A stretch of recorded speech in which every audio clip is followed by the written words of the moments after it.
Howdy, welcome back to the Addicted Motors podcast. My name is Troy with Addicted Motors. This is Mike with Sports Car Workshops, and this is our 11th podcast episode. This is the second best car podcast on the internet. See, Doug doesn't make those mispronunciations. No, Doug's pretty slick. That's why he's the best. That's why Doug has a Carrera GT, and I've got a 911. Yeah, there's a slight difference here. And you're coming to you kind of live from the back of Sports Car Workshop with some of our sales cars in the background that haven't sold. Right there. Yes, if anyone is interested in a Lotus Esprit Twin Turbo V8, 29,000 miles, true owner, clean, that didn't sell and bring a trailer, check us out. It's pretty sick. All right, so last week we talked about cars, and this week we're also going to probably talk about cars if that's what you're into. The highlight of our topic is going to be Land Rovers and how we got started in Land Rovers, because most of you people that listen to this are Land Rover people, and I feel like we've neglected that audience for a little bit. So we're going to talk about how we got our start in buying, selling, owning, off-roading, and pretty much everything to do with going down the rabbit hole of the JLR and previous Land Rover background. So there's a lot to cover there. Haven't really started this topic in a while, so we'll get to it eventually. But when we start off with events, well, we got a big one. We got Mar. Mar's next week. Next week. Nobody's ready for Mar. Everyone's ready for Mar. Everyone's ready for Mar, but we're not ready for Mar. Mid-Atlantic Rally, biggest Land Rover event in the world. Now with the sponsorship of JLR, official, corporate. Yeah. Corporate's involved because they have nothing else to do because what are they going to do? Make sell cars anymore or car parts. They don't make cars. They lost 40,000 cars. Maybe they're going to come to try to find some of them. Who knows? But they're going to be there.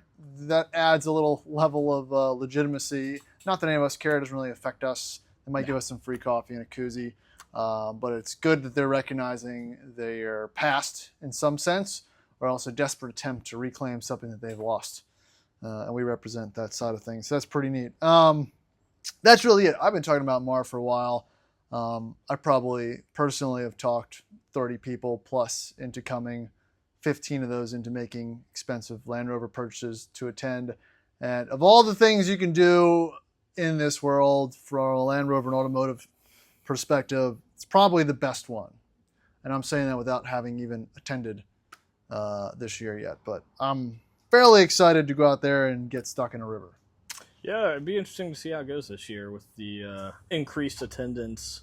It's going to be a River shit will probably show. be down, so Island should be open. That'll be nice. Like the whole point of these events is to attend and then complain about everyone and everything, but that is the time. Like you're going to go out there, it's going to be rainy, you're going to have a bunch of people on street tires stuck on the trails and sliding into trees. You're going to be like, I wish I could just drive. And then you realize that that's the fun part, is just watching other people, maybe less experienced or more experienced, break things, fixing, helping. Well, and the nice thing about Mar is you're not really quite so trapped. You're not trapped. Wintergreen, that's true. It's like, you're just there forever until that truck gets unstuck. And Mar, you can literally probably just like get out of your truck, park it by a tree, and walk back to your campsite. And it might be a far walk, but you can even bum a ride for someone who's going in that direction on the main road. You don't quite have the elevation of going to the top of a mountain at Wintergreen. And you can't cut things down at Wintergreen. This is private property, so if you need to don't do this, but if you need to make your own egress, it's possible. So, all right, shop updates. Porsche week once again. Yeah, every week's Porsche week here. Nah, it's also been a pretty heavy Land Rover week. Obviously. As has been mentioned. So there's this weird thing about Land Rover people where they procrastinate. I beg them, don't bring me your car 3 days before the event. But what does everybody do? Well, it's like George deciding he wants mud tires last night after we've been trying to get mud tires I missed the that whole time. I'm like, what are you going to do? Put them on after the muddy off-road event and then, like, put them on before the event, use them, be happy with it, and then deal with the consequences of driving mud tires on the main road as your daily driver. Don't wish you had mud tires, get stuck, not use mud tires, and then put them on after the fact and have a shitty ride and be angry about it. So, well, anyways, back to my shop update. Yeah, shop updates. Sorry. So just had a crank no start, towed in. Zach's truck? Formerly the truck formerly of Zach. Well, this is a podcast. You need to describe. So it's an 04 D2 that leaks more oil than the Valdez. It's, there's always the joke of Land Rovers leaking oil, but this one's rear main seal is probably halfway in place, and so it's just an aggressive oil leak. And it's just, like it drips as much as you got to go through a lot of oil to be worth doing a rear main seal in a beat up D2. So it like drips as much as like your condensation drain if you're running the AC. And you're like, oh, that's just AC. Like that's the level of oil that it leaks. So I've been begging him to try to start it and feel it out for a month or two, and he waited until the week of to try it, and in a surprising turn of events, he got rovered. Have you tried to crank it? Cranking the hog. I mean, no, you did that. His, probably. yeah. You got to jiggle the key a little bit, but eventually you can get to crank. Oh, okay. But no start. We've got a new D1 convert. That's a whole other story. And bought a truck for Mar a week before Mar, so that's a wild thrash. Well, if you're listening to this, you've seen my video most likely on the white D1 that we got at an auction from Colorado. My father-in-law bought a Land Rover. He's been a career Toyota man. He's never owned or purchased a used vehicle before, and he decided that to dip his toes into the world by purchasing this white D1, which isn't a bad start, but he is 6'5", so it's going to be funny to see how he handles the cut the roof off, the driving aspect. Yeah, we could turn convertible. Cut the roof off. We've got a D2. Just had a new big boy rear metal bumper put on. Tidying up some of that, doing some wiring for him, a couple little basic services. It's like people complain about the ticket for Mar. It's like $200, yet they'll complain about that, but they'll spend $6,000 to get their truck prepped for the event, which is like put it one before the other. Like you can't complain. Put it all into repair and maintenance. Don't worry about the event. I feel like it should be included if your bill is over. Maybe that should be your sponsorship. Well, that's what I was talking about for the sales trucks. If you want a ticket to Mar, we will sell a truck with a Mar ticket. Right. All right. Yeah. Ready to go this year. Pick it up in the field at Mar.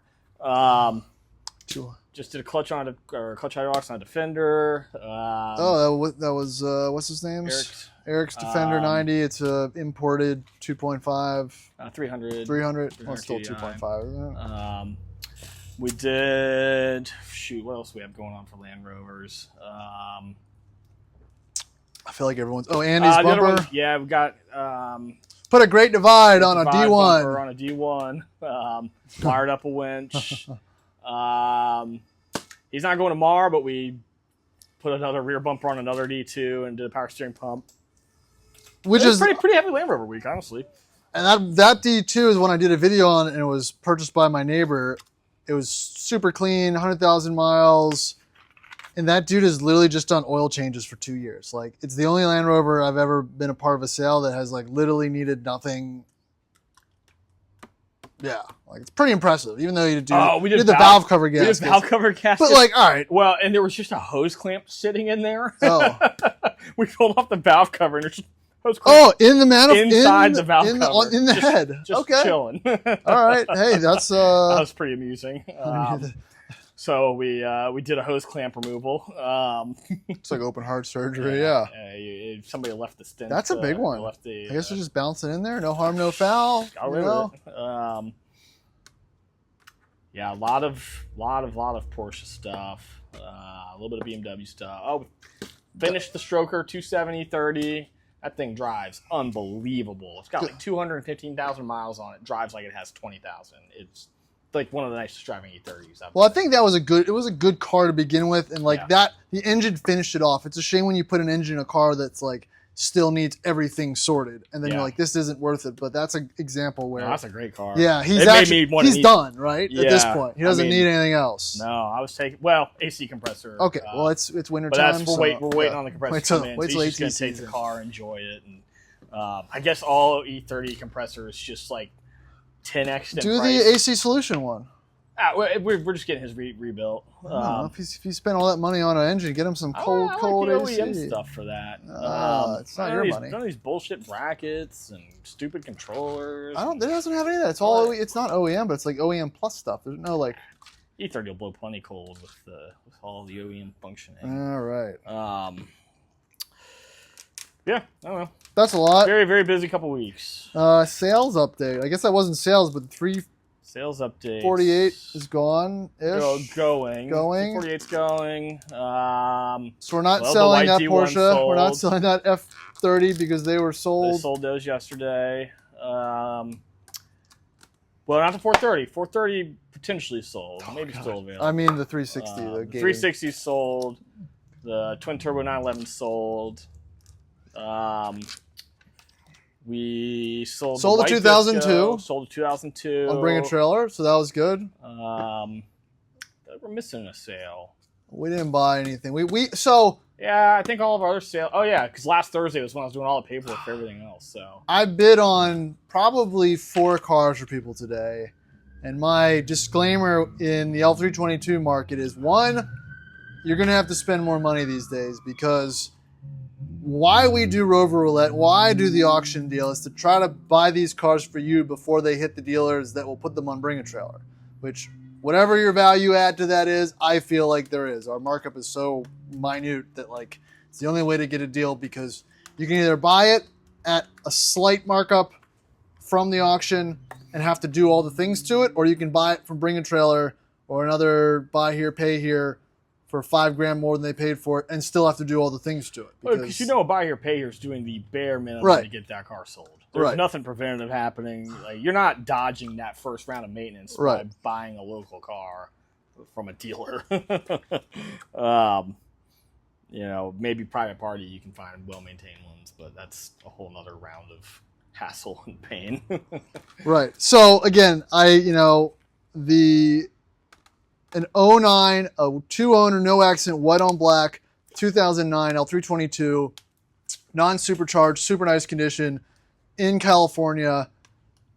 Everyone's budget for that is like 7 or 8, but the problem with that is it's $1,500 in shipping, it's $600 in random fees. A dealer in California will bid that up to $6,000 or $7,000 because they can sell it on their lot for 10. So you have to beat these guys out, because they're probably going to buy it for 7, list it on Bring a Trailer, list it on Cars and Bids for 12, 15, whatever. Where you could get that car for 8 or 9, a no rust California car, and then not have to pay that extra premium. So that, and a 5 liter. People want 5 liters now. A 61,000 mile 5 liter sold for $6,800. If you want it, you just have to pay a little bit more than the other guy, and you got it. I know it sounds very simple, but you're not going to steal things on a Wednesday sale either. I'm not an auction expert, but I feel like all these auctions wait to run things on Wednesday. And that's when everyone's looking. You probably have better luck on a Monday or a Tuesday or a Thursday or a Friday. But people are looking for these trucks anymore. And I look at these trucks at auction because it used to be kind of fun because dealers weren't buying them. But now people are willing to deal with the bullshit more. Out. Yeah, secret's out. People are buying them.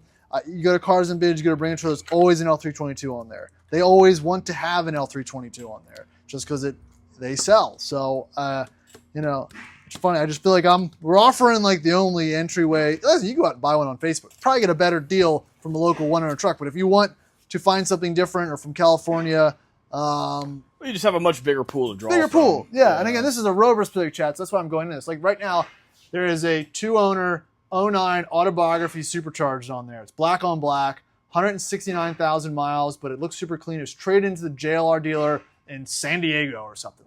That's the exact truck you want. You say 2-owner? 2-owner. I mean, the first owner on the autobiography is that is the most coveted, in my opinion, L322 there is. An 09 last model year 4.2 autobiography. Who cares about the color? That has what's the mileage on that bad boy? 169. Not terrible. It's fine. Whatever. You're gonna have to do all the shit to it anyway. So just get that one and have an autobiography. That's not high. That's cool. Yeah, you don't see many 09s. No, I can't imagine. I'd love to see the production numbers on an 09. There can't be that. I think I've seen 3 autobiography 09s on the auction ever. Yeah. Even just any 09. Any 09, yeah. That was an autobiography with that white one we sold to Wiley. That was an 09 supercharged, non-autobiography. But get the autobiography. Pay more for it because it'll be worth more forever because it's a friggin' autobiography 09. Yeah. Interesting. That was, it's subtle enough. They didn't do crazy stuff on the 09. The leather's a little bit different. It might have a leather headliner. No, I feel like it's got the good wheels. L405 is where the autobiography stuff really went off the rails. I don't know. I saw the guy in Virginia Beach had a 5-liter 12 with a red, a black interior and a red headliner, all leather. I mean, they're out there, but Yeah. I just feel like there's like a lot of the L322 autobiographies are more subtle than L405 autobiographies. True. They're just like they get insane. Well, we're already talking about auction stuff, so let's jump into the workbook. Do you get your phone? I've not been on. I've saved a bunch of stuff. I don't know if I talked about. Did we talk about an Bentley's still E34 M5 last time? I think we did. Man, the price is $23,500 now. What was it last week? It was at I think it was pretty close to 25. that. 05 911 Carrera S, 143,000 miles. Oh shit! Did this sell today? It's sold. It's over $24,000. And that one is, man, that's crazy. So this one has 143,000 miles, 3.8 out of 5 condition score, manual, obviously, silver on black, Carvana. It sold for $24,000. What was the 170,000 mile? That sold for like 30. I'm just looking at this Boxster S in Fredericksburg. That was green light. That was a green light car. 997, 143,000 miles, No. $24,000. Oh, wait, we're talking about two different cars. I know this one. Yeah. This sold for $24,000. A manual. Yeah, damn. that's $10,000 less than the one. That's a buy. That's a all buy. day. But that's what I'm saying. It's a Thursday. No one's looking. It's green light. So if this Carrera if we got it back here and it had bore scoring, we could arbitrate and send it back to Carvana, and it'd be no harm, no foul for everybody. You might lose like $300 in shipping or some fees or something, but like you're going to lose $20,000 if you buy it from buy here, pay here, and can't return it. So Boxster S sold. yeah, I didn't even check Carvana today, but there's that 09. 2012 Ferrari California, 21,000 miles. It's $60,000. It's got 21,000 miles. I'm assuming it was a rental or something at some point. It's got a lot of scratches, and the driver's window doesn't roll down. Who cares? It's a $60,000 Ferrari, which is fine. I don't know where this Man, 2020 autobiography down to $36,000. Yeah, look at the interior. Click it. It's got a saddle interior. Someone from the chat wanted me to look at that one. Ooh. You know what I mean? Like, yeah. Man, I can't believe how cheap those are. That's pretty good. Supercharged 5-liter. Actually, so my topic for today was going to be, when did cars peak for modern cars? And my thing was, my cutoff is 2014, 15, mostly because I like that last generation of BMW interiors and cars. But I don't think that applies to Range Rovers, because I definitely would prefer an 18 to 20 L405. I know you don't. But that's what I'm saying. I think, for me, I think it's a little dip. I think cars peaked in like 2010, and then they fell off. That's for 5 the end year that I want to buy. Well, then they fell off, and then I would still take a modern. Back when they really figured out the touch screens and CarPlay and all that. Yeah, right. You don't want early touch screens. So the biggest delineation for that for me is like because again, I used to drive around big trucks, is the Uconnect. Hell yeah, brother. And what's Ford's iTouch or something? Ford's Connect. Blue Connect. Yeah. So I don't know. The screen in like the Ford F-250s and 150s, where they got the Uconnect screen, I think that transition was like 13 to 14. So 14, all new dash, fully integrated, Bluetooth, streaming, blah, blah, blah, great screen. Same thing with Dodge and their Uconnect. They still have the same screen in the modern Dodges, but there was kind of seamless integration with your phone, and the interior in a 2014, 15, 16, Durango or 1500 or 2500 looks modern. You could get in it now and be like, oh, it has all the things that I need, and that's where it peaked, I think. And the bigger the screen's got, and the more less buttons you have, you kind of lose that. Well, that's what I'm saying. You went through the giant tablet phase, and then you kind of we're coming out of it now on getting physical buttons back. Yeah, my truck, ton of buttons. The only thing I use my touchscreen for is like they took our buttons away. They took our buttons. I tell you what, they know their demographics. That is a boomer stance. I'll die on that hill. I mean, Volkswagen rolled it back. They said, so we listened to you. And we're bringing buttons back. Everybody's starting to. I love buttons. man, I remember like as a kid.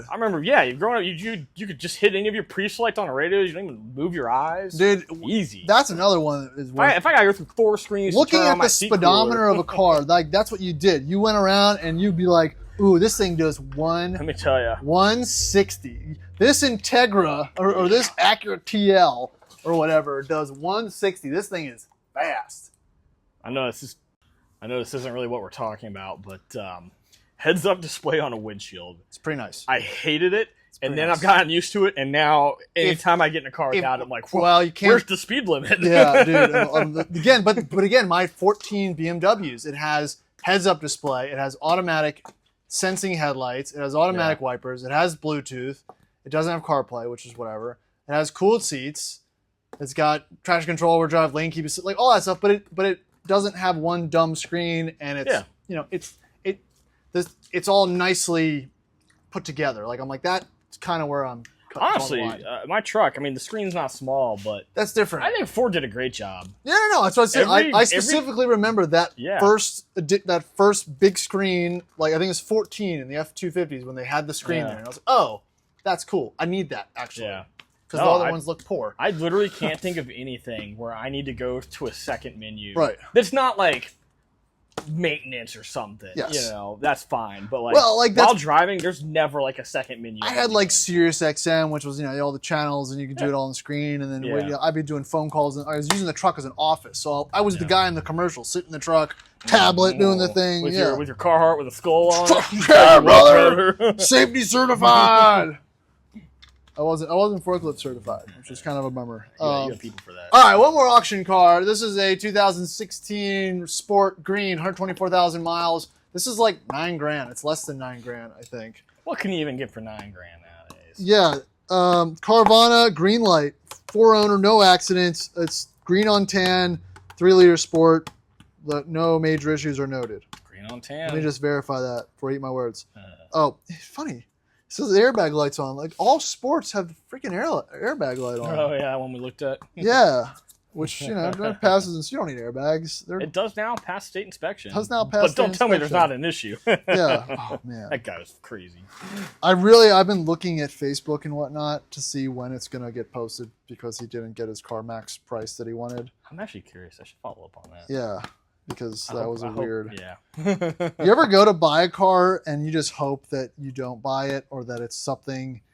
There's no better feeling. There's no better feeling feeling. You don't buy an expensive car. Yeah, when you don't buy a car that you know you might lose money on, but someone said they told you to come look at it. You're a car guy. You go look at it, and then you're like, you get that feel of pressure. Like, well, I'm here. I might as well. Like, man. Oh yeah. You can't really. It's really hard to walk away in that situation. Yeah. We also didn't bring a check, which was probably good. Yeah, that was a slip up, but worked out.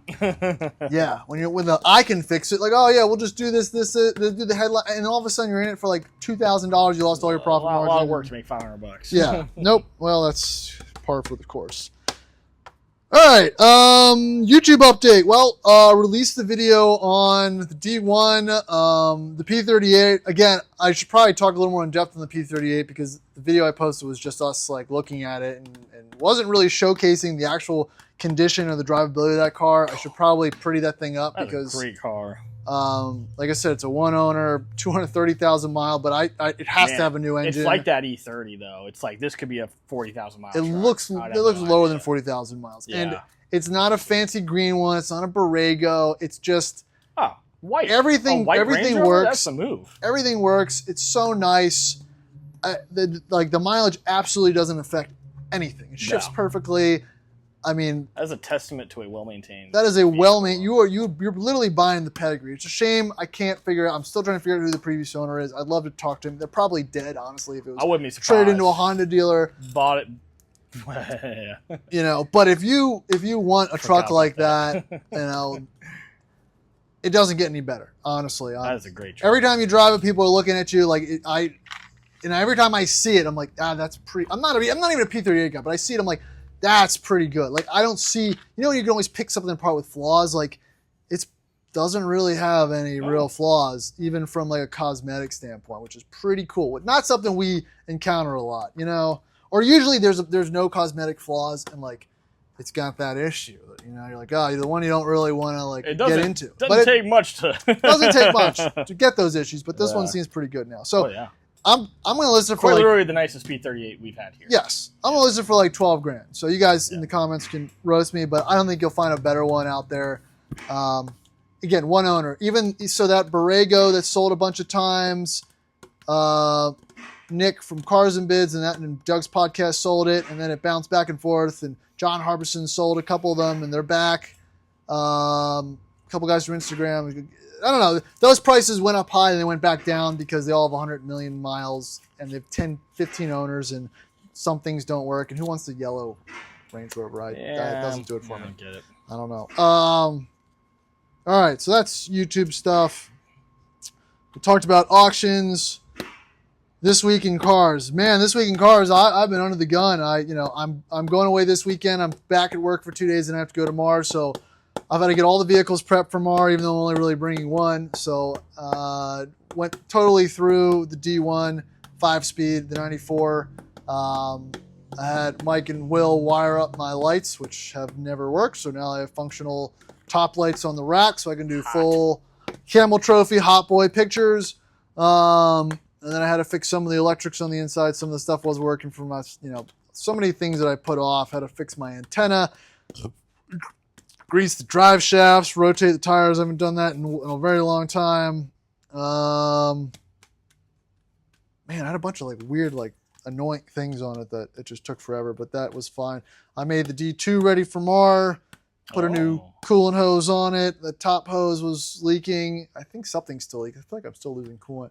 I took the running boards off. Someone said I wasn't going to do. I added big driving lights because now it looks sick because that's what my wife needs because that's her car. I did the front brakes and I did the spacer kit. I relocated to the correct position, not under the shocks, under the spring mounts. So it actually rides nice again, which didn't before. I put shocks in my Mercedes because it was 8:30 and I had a couple beers and I was staring at it and going, I bet you I can do that. And then I did it and I scratched my Porsche because I smacked it with the fucking jack. You know what I mean? You're like going, you're pumping, and then like fuck. I tell you, jacks should have. They've all got. It does. It's on the top. It's no, on the bottom. that's what I'm saying. They should have an end cap. They should have an end cap too. I've shockingly it's a tiny never scratch, done that. but and then I'm like, oh, this will be one of the. I'll just always remember how I'd put that scratch on. I'm like, oh Jesus. And that's it. My truck's still not fixed. What are you doing cars this week? Man, you had a busy week. This is gonna make me look pretty bad. Yeah, that's okay. We're nothing. Good. So yeah, Mars not in ready 3 for days. I'm gonna probably just do exactly what I just roasted my customer for and try to start my disco soon. See if it still runs. Yeah, I'm totally. But like you're on the same. Like we're totally out of time. I couldn't try to make time right now. I have a little bit of time because I had to be out of town for a wedding. Oh, yeah. So now I have my free weekend coming up this weekend. So. But it's not a good way because I have no time to order You're parts. expending. You're in the red with your wife. Like you mean like that's the problem. You're like you got to use this weekend and you're going next weekend. So you're really just. Oh yeah, I mean you're pulling out all the days extra with an 8-month-old. Yes. We'll see how that goes. I know. So I might have to my wife didn't realize I I was going Wednesday, so yeah. I haven't really followed up with her ever since I mentioned it months ago. I So know. I'm sure you can come out for a day. It'll be fun. smooth. Don't come out. Probably try to get my Defender running this weekend. Fingers crossed. I'm keeping a short list. If I can get Land Rovers running for the Land Rover, man, I'm happy. Well, look, Lucky 8 just shared the P38 video, but also a very unflattering picture of me. I don't know if you know it yet, but we're in a bidding battle with Lucky 8 over Emmanuel Disco on Bring a Trailer. So good. What? Yeah. They shared it. They keep sharing these auction trucks, and like I think we started that. It's fine, but I'm like there's never any links. So I finally found this one, and they actually bid on it. I'm like, okay, if you're gonna share it, also be bidding on it. And then I was like, well, I'm gonna. Tell Justin I'll bow out. So I'll stop running up the price if he they've already me some parts at cost. We're already in a. Yikes. They haven't. We're still the hot bidder at $4,600. All right, we're in it for big money. It does have a cool rack, though. It's a good-looking truck. It's manual. God damn it. Yeah. I That bumper don't makes it want look like a that. piece of shit. You don't not want it. You need a truck for the manual disco rally that we're doing. All right, let's talk about Land Rovers. And I'm trying. Is there a way to get Instagram to like scroll to your first post? No, So- you have to like scroll 4 rows at a time. And it Oh, loads. can you minimize? I just Well, want to like I go. guess as the entry for that, I guess I can start the story. Yeah, start. I'm gonna just get So- my pictures and like start. I had a high school friend's dad swing by the shop one day. Well, a couple steps back. The shop's done Land Rovers for a long time. Yeah, that doesn't count. I personally Nobody wants to hear about that. wasn't a Land Rover owner until 7 years ago, something like that. Had you considered one at all? That's the other thing. I didn't really. No, not I wanted really. one, but I like don't know. I just knew they were the worst, and so I was like, so I bought a Land Cruiser. So high school friend's dad swung by. He owns a storage facility, and he's like, "Hey, I got all these Land Rovers. I want to sell them as a package deal." I don't know. I was weak that day, I guess. Like, yeah, sure, we'll come look at them. So I called Troy. Well, you're skipping. It really has to start with Pratt and the gold one. Oh, I thought we were doing the entry into us actually owning Land Rover. Oh no! You're just doing your entry into. Well, knowing no. Land You Rover. should start before me, and then I catch up. But prior to Pratt's entrance, I was just working. Okay, on it. all right, no, then you start. But I'm trying to I think. guess go ahead. No, but I guess we didn't have any real. No, but that's also a portion of how we kind of met, because that was like the first one that you really worked on at the new shop too, Lisa's. That's not how we met. I know, but that was like right in this. That was look. I'm looking It it was up. a close timeline, but That was within like 3 we months. weirdly met because of a Toyota club. That's true. As somebody who does not own a Toyota, and I don't know how that happened, but I mean, if I pull up, oh man, I even forgot before that. Holy crap! And then Zach's Rover. Zach. Somehow we were also looking at Rovers, LR4. Remember I bought Was that? before? No, it was like right after. Yeah, we'd put like the Hitler stash on it. Yeah, I right? can't Yeah. remember that. Like we forgot about were actively looking for Rovers. I talked him into buying a Rover. Yeah. So that timeline is a little bit odd too. Well, if you're not gonna tell your story, I'll tell my story. Keep going, and I'll catch it up. All right, so we go down there. Well, we grab a few people. Troy just posts, "Who wants to go look at a bunch of Land Rovers?" And I don't know. You people are crazy. And I'll jump a bunch in. Of people no, wanted but so to. that also started the Rover chat, because that was on Instagram. Yeah. RVA Rovers. Yep. So I don't know. Probably 6 or 7 of us go down there. They've been abandoned at this storage facility for a long time. 2 of them are still on air, so they're just sitting in the grass all the way up to the door sills. Can't see anything underneath.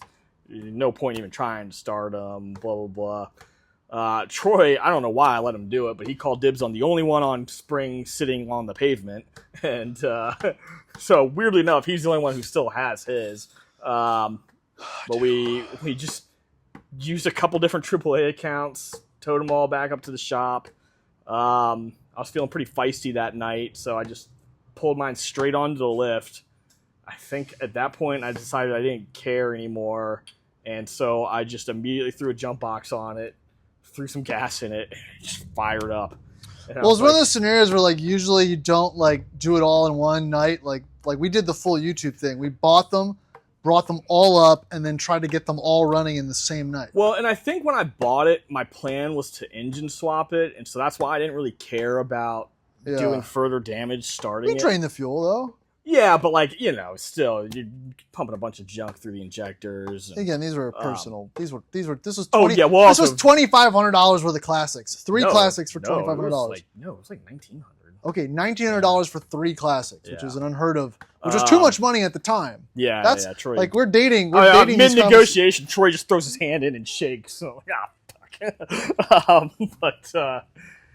So my truck starts. Didn't expect it to start. I'm like, okay, weird. Let me just try putting it in gear. Put it in gear. Immediately starts going forward. Like, oh, okay. See if it has brakes. Had brakes. no suspension. I was just driving around on bump stops, but yeah, just immediate success, and it's only gotten easier working on Land Rovers personally from there.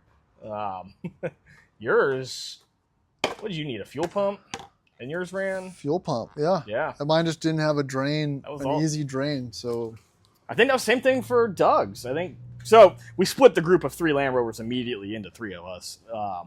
I think Doug started with just a fuel pump too. Yeah, Doug's. Or did we get it running and then we got it running and then he bought it from us? He was sitting around because I remember I was out there screwing with it. Yeah. So yeah, he was a 94 long wheelbase, or yeah, yours was a 94 long wheelbase.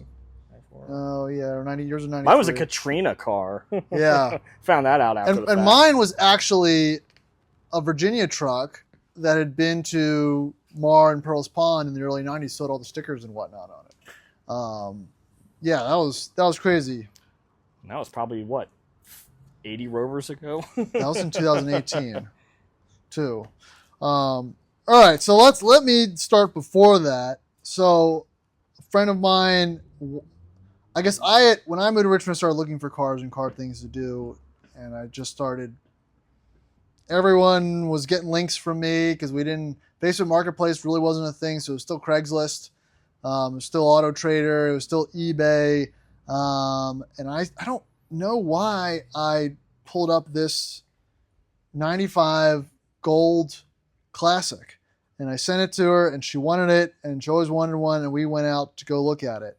But I don't remember what got the Land Rover, why that one was the one instead of like a 4Runner or something. So I think it was cute, like that's the problem. These things, I don't know why I was looking for a Land Rover, but we found a Land Rover. So we went out there to look at it, and we pulled in this guy's driveway, and it's Mike Pratt, who we had on the podcast a while ago. In his driveway, there was 3 classics. This was a parts car that he bought for parts, but it was too good to be parts, so then he decided to sell it.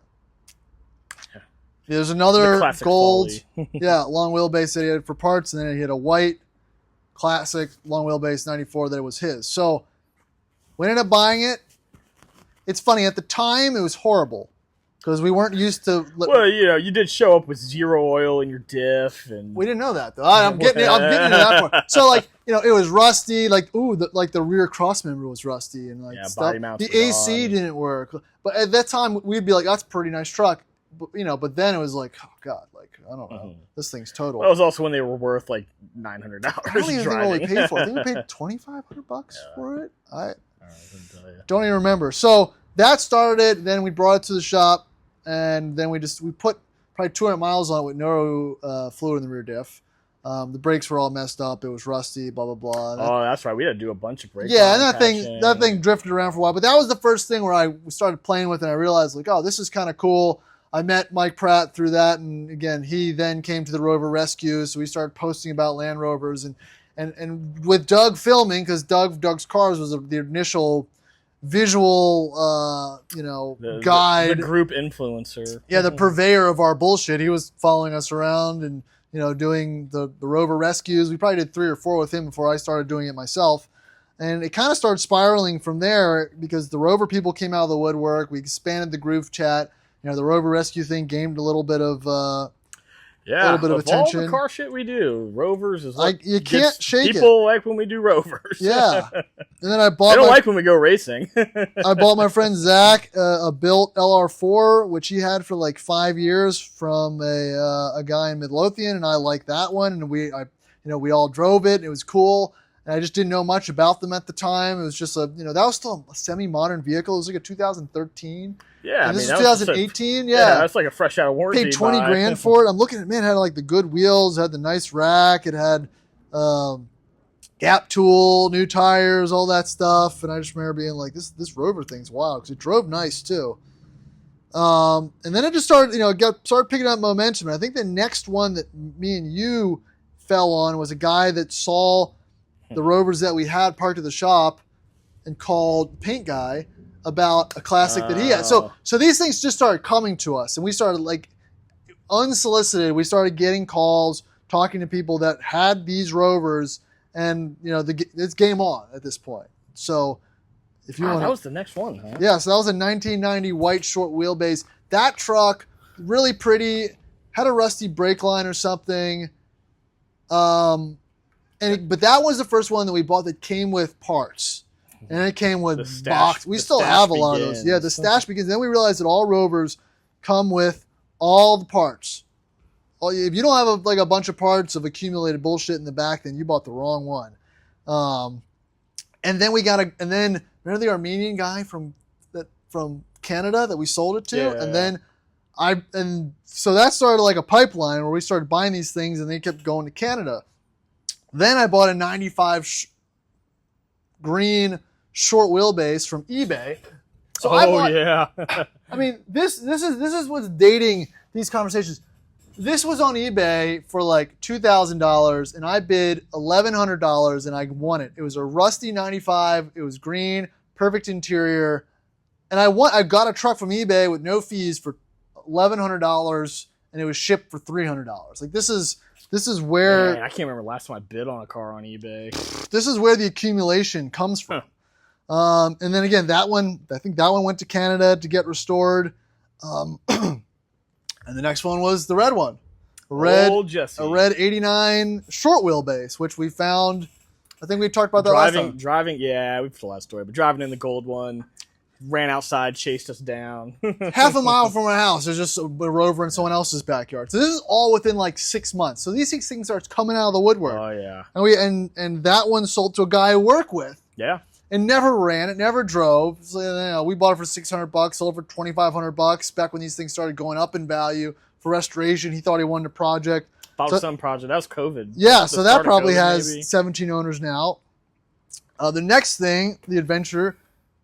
Is that the next 3 Rover one? You didn't go on this one, but Pratt and Doug and I went to this guy's farm, which had a series and a bunch of Rovers. So that was the thing. We started people started calling us.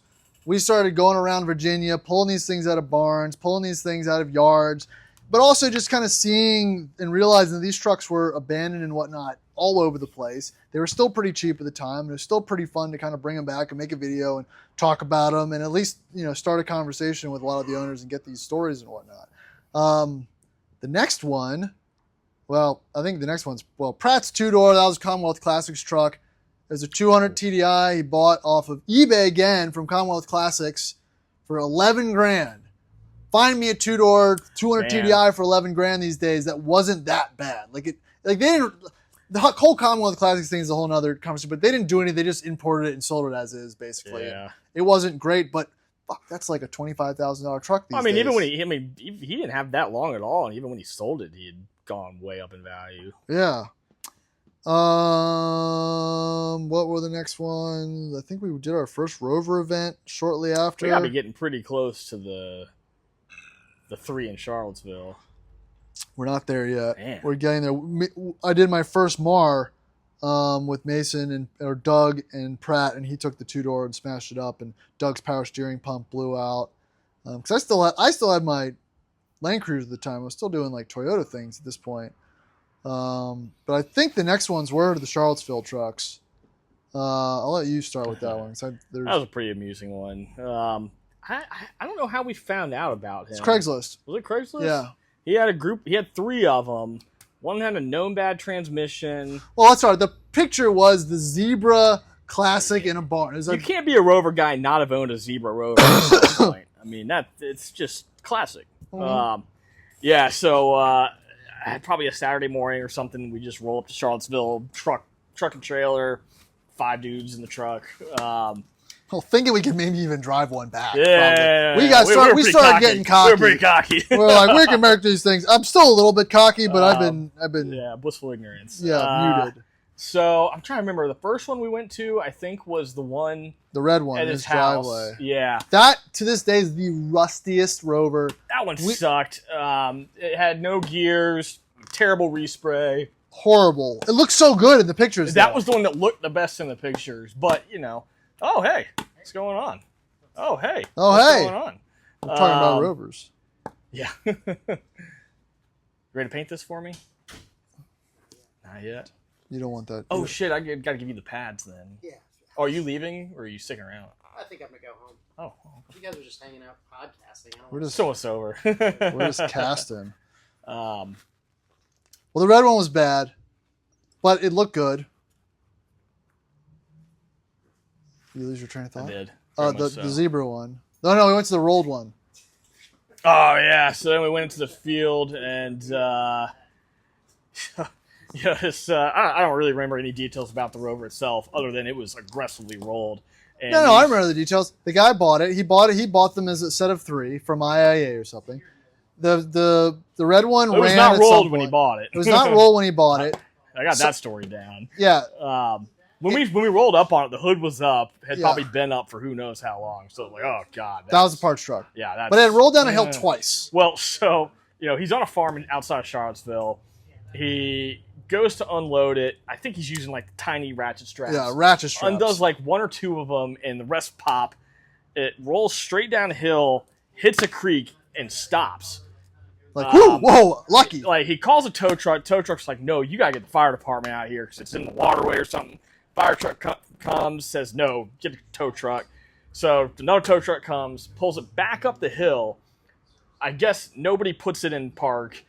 So they leave. He comes back. It had rolled again, and this time, or rolled down the hill again. This time it pulled a 90 and flipped into the creek. And that's when all the real damage We have a picture of it. It's not bullet. Like, we have a picture of it in the a great creek. picture of it. I mean, I'm like, ooh, we have to buy this. That's how stupid we're. We have to buy this. It was It's a good pretty story. amusing story. I still love telling that story. And then he had another one that just been sitting. The zebra one been sitting in the barn forever. And so it looks epic. You open a barn and there's a zebra classic, and you're like, ooh, this is what it's about. Covered in like 20 years of dust. Yeah, like, ooh, what if it starts? It didn't start. It never started. Well, so we only had one trailer. I think we did the rolled one. We did the rolled one. I don't know why. We did the rolled one, and then AAA did the other one. We just shoved this 20 years worth of dust out of the barn called AAA. You can probably blame us for the AAAs having to actually verify someone's there, because we probably AAA'd 7 or 8 vehicles that we didn't know. members that are not towing their vehicles, you are subsidizing us. We Yeah. thank you. We get all of our AAA tows out of the way. Shoo. Should get a sponsor from them. How not to use AAA. So we kept those for parts. Then we got rid of a couple of them. And the last one, man, Rover people are nuts, because the last one was the zebra one. We sold to a guy. We didn't have a title. We sold it for a parts car, blah, blah. No, we sold him 2. We sold him 2 of them. Oh, I don't even remember. I remember that. I think like $2,000 for both of them. It's just 2 parts trucks, no titles, $2,000, blah, blah. He paid us. He didn't pick him up for like 6 months. And then a tow truck driver comes. He comes to pick him up.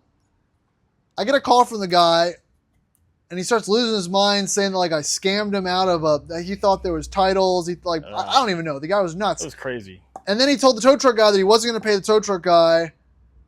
And then he told the tow truck guy to go scrap them. Yeah. And this tow truck guy was like, well, no, you didn't pay me. So he just took the trucks and sold them. So I told we the got driver, like, paid. you should sell those because they're worth more than scrap. We got paid. The guy's out the money, and the tow truck guy got these Rovers. It was wild. Maybe he's a Rover guy now. We could have, yeah, maybe he's telling stories supported about a guy. Us. I don't know, but that was wild. That was crazy. All right, next one was my. We're gonna go through every Rover we've ever owned. I'm just seeing what are off the bat. The ones that are decent stories. I bought a teal green, and this one, it's only relevant because it happened. It popped back up. A teal green 5-speed D1, a 96 or 97, so it's the good flywheel. The second gen one you can't really find anymore. This is back full COVID. Craigslist was going crazy. I was looking at every type of thing every single day to find these deals to put them. So I found this. It listed in parts Craigslist because they didn't want to pay $5 to list it normally. I forgot that used to be a thing. Yeah. I paid him $1,000, drove to Virginia Beach on like a Wednesday, and I picked this thing up, and he said there was no clutch. Put clutch fluid in it, pumped it up. The thing was really rough. It was probably run on 6 cylinders. I put gas in it, drove it back. It's my first manual disco. So it's a teal green manual disco, 97, like pretty cool kind of truck. And that one bopped around for a while, ended up still having a misfire. I drove around for a little bit. Never had anything but a screwdriver to start. Never had anything to screwdriver, never had keys for it. Sold it on Facebook for $4,000 to a guy that was going to restore it, because that was peak. That was like, you had a Land Rover you could sell for any amount. It was crazy. Yeah. And then it disappeared, and then it popped up on Facebook Marketplace as a crank no start last week and sold for $800. So it looked like the exact same condition. I probably could have bought it back. Just didn't feel like driving up to DC. So that was interesting. It's always funny, like when you see these things pop back up. Well, I want to catch up with him before he leaves. Okay. I don't know how far you plan on going. Next one I think the next one was Doug's Rover. He bought $600 a 230,000 mile LR3 on bump stops. That was a buy. That was a buy, but it was a one-owner truck. I bought it new. Air suspension went out, gave up on it, didn't really do all that much. Put like a compressor in it, tires. Still drive the thing. It was like 250,000 He's had that miles. for a long time. That was a good rescue. Yeah, but again, those trucks, like, they'd come to us. Oh, God, the 850, the one that keeps popping up. Ooh, The next one was another big one. We bought the first white D1 from the alley in downtown. It was $600. It's this one. I don't know. I did a video on it. I was like, white D1 in an alley. yeah, I bought it. Oh, it wasn't me. Yeah, I mean, it sat here. Remember, it needed a thermostat. It was overheating. I don't know. $600 white D1, right? Got to buy all white D1s. I think we sold that for like $4,000. I think it needed either a water pump or a thermostat. And then that was bought by a guy who like refurbished it, and he still goes to Rove. I think he sold it last year. But again, you get it for $600. Oh look. Oh, here's the red one. Oh yeah. in unison. Next one was a Westminster P38 2002. I think that truck was like $4,000. Sold it for $8,000. This is again peak Land Rover. First time messing with a P38. That actually was a pretty good truck. That was a good one. And it kept spiraling from there. I'm not going to go through every single truck, but so many. since then, there's probably been about 50 different trucks. A lot of cool ones. I'd love to know how many Land Rovers we've sold. There's some I wish that we probably kept. That big lifted one, the blue classic. One? Yeah, I now know the value of all the bumpers and stuff. Bunch of Rover time stuff.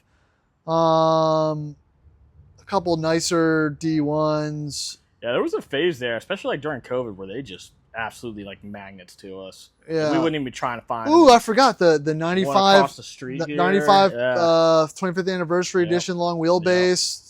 $800. Sold that for like $5,000. Yeah, that one's probably still kicking around. Like they all were good stories. I got videos on most of them.